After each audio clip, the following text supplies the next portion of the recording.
বাতিল হ'ব পাৰে দেশদ্ৰোহিতাৰ আইন দেশদ্ৰোহ আইনক লৈ সৰ্বোচ্চ ন্যায়ালয়ৰ ঐতিহাসিক নিৰ্দেশনা IPCৰ ছেকশ্যন 124(8) সাময়িক স্থগিতাদেশ মুখ্য ন্যায়াধীশ NV ৰামন্নাৰে গঠিত উচ্চতম ন্যায়ালয়ৰ বিচাৰপীঠে বুধবাৰে প্ৰদান কৰে এই গুৰুত্বপূৰ্ণ নিৰ্দেশনা দেশদ্ৰোহ আইনৰ অধীনত গোচৰ ৰুজু কৰাত স্থগিতাদেশ জাৰি কৰি কেন্দ্ৰ আৰু ৰাজ্য চৰকাৰলৈ নিৰ্দেশনা উচ্চতম ন্যায়ালয়ৰ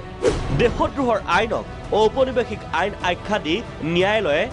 IPCৰ এই বিশেষ ধাৰাটো পুনৰ নিৰীক্ষণৰ পোষকতা কৰে উল্লেখ্য যে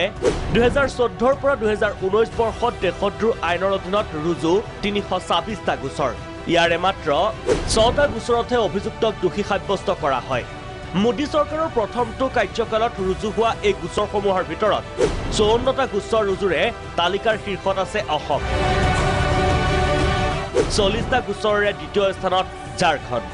আৰু 31টা গোচৰেৰে তৃতীয়ত হাৰিয়ানা দেশদ্ৰোহিতাৰ গোচৰত জামিন লাভ নকৰাৰ বাবে কাৰাগাৰতে মৃত্যুবৰণ বৰ্ষীয়ান সমাজকৰ্মী ষ্টেন স্বামীৰ বিভিন্ন সময়ত কেন্দ্ৰ আৰু ৰাজ্য চৰকাৰসমূহে ৰাজনৈতিক লাভালাভৰ বাবে এই আইনৰ অপব্যৱহাৰ কৰাৰ অভিযোগ